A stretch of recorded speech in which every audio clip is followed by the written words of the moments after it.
हम प्रार्थना करेंगे। जब हम प्रार्थना कर रहे हैं तो हमने कबूली के शब्द होते हैं, ये हमने इसे मुंह से बोलकर प्रार्थना करना है। अगर हमें इंग्लिश में बोलना है इंग्लिश में बोल सकते हैं, हिंदी में बोलना है हिंदी में बोल सकते, अपनी भाषा में समझ के साथ इसे बोलना है वैसे कर सकते, लेकिन हमने इसे मुंह से बोलना बेहद ज़रूरी है। Dear father, what a blessing it is to have the gift of prophecy operational in my life, with which I alter the course of events in my world. I prophesy that by the power of your Spirit and the Word, wholeness, health, strength, vitality, prosperity, success, peace, and joy are manifested in my life. In Jesus' name, आमेन। प्यारे पिता, क्या ही ये बढ़िया सा आशीष है जो तूने हमको भविष्यवाणी जो कार्यशील है हमारे जीवन के लिए दिया है उपहार के तौर पर, जिसके साथ हम अपने जीवन को जो घटनाएं होती है हमारे जगत में उसके पथ को बदल सकते हैं।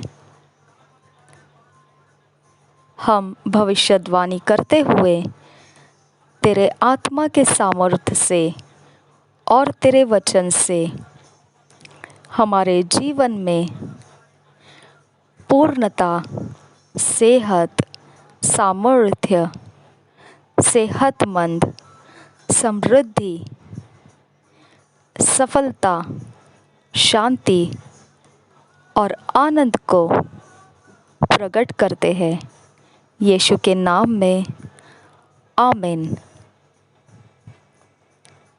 आज मनन करने के लिए जो वचन मिले हैं, मेडिटेट करने के लिए जो वचन मिले हैं, मार्क 11 चैप्टर 23-24 वर्स। ये एक वचन जो है एम्प्लीफाइड क्लासिक वर्शन में से ख़ास तौर से पढ़ना है। और फिर एक्लेसियास्ट्स 8 चैप्टर 4 वर्स, एक्लेसियास्ट्स 11 चैप्टर 3 वर्स। जब इंग्लिश में इसको पढ़ रहे हैं तो हम सब किंग्स जेम्स वर्शन में से पढ़ते हैं, लेकिन एक वचन है जो हमको ख़ास तौर पर एम्प्लीफाइड क्लासिक बाइबल से पढ़ने के लिए दिया है। आज के मनन का वचन जो है मरकुस रचित सुसमाचार 11 अध्याय 23 से 24 वचन, और सभोपदेशक 8 अध्याय का 4 वचन, और सभोपदेशक 11 अध्याय का 3 वचन। हमने मनन करने के वचन जब हिंदी में पढ़ेंगे तो BSI बाइबल में से पढ़ेंगे। सिर्फ इंग्लिश में जब पढ़ते हैं तब एक वचन है जो एम्प्लीफाइड क्लासिक वर्शन से पढ़ेंगे, जो मरकुस 11 अध्याय 23 और 24 वचन है।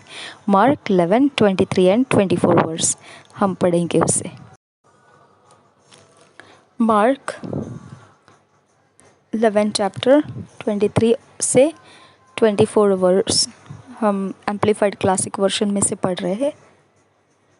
Truly I tell you, whoever says to this mountain, be lifted up and thrown into the sea, and does not doubt at all in his heart, but believes that what he says will take place, it will be done for him.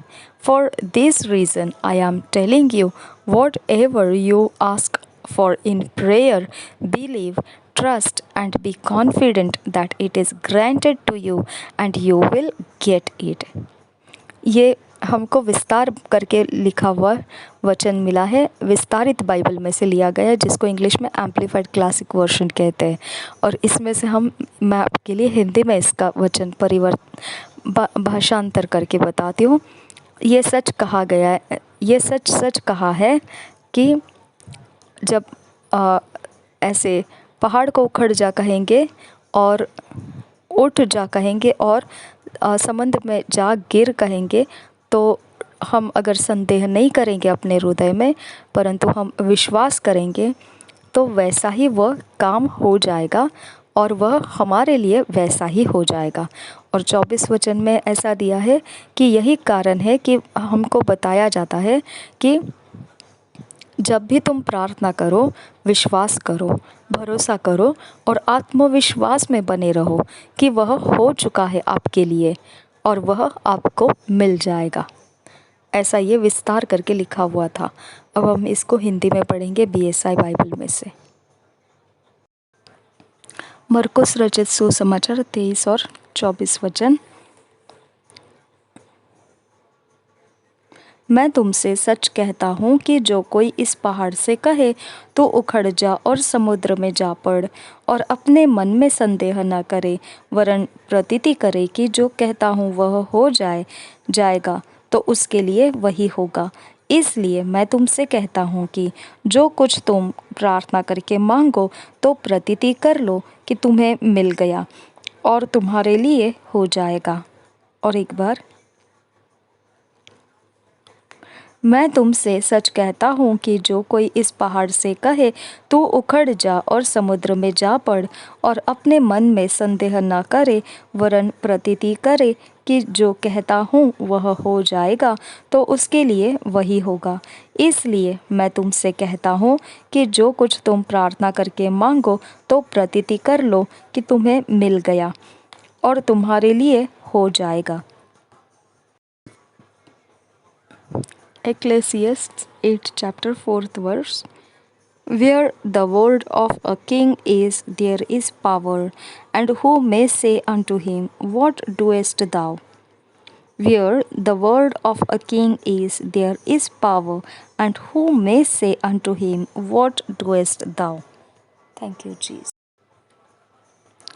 सभोपदेशक 8 अध्याय का 4 वचन। क्योंकि राजा के वचन में तो सामर्थ्य रहती है, और कौन उससे कह सकता है कि तू क्या करता है?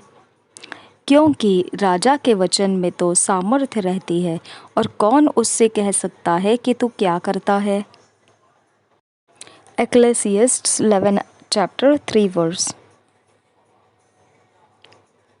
If the clouds be full of rain, they empty themselves upon the earth. And if the tree fall toward the south or toward the north, in the place where the tree falleth, there it shall be. Chapter 11, 3 verse. If the clouds be full of rain, they empty themselves upon the earth, and if the tree fall toward the south or toward the north, in the place where the tree falleth, there it shall be. हम सभोपदेशक 11 अध्याय का 3 वचन पढ़ेंगे।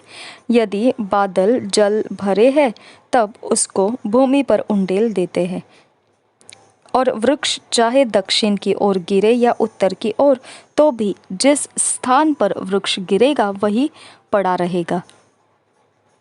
यदि जल भरे हैं, तब उसको भूमि पर उंडेल देते हैं, और वृक्ष चाहे दक्षिण की ओर गिरे या उत्तर की ओर, तो भी जिस स्थान पर वृक्ष गिरेगा वही पड़ा रहेगा।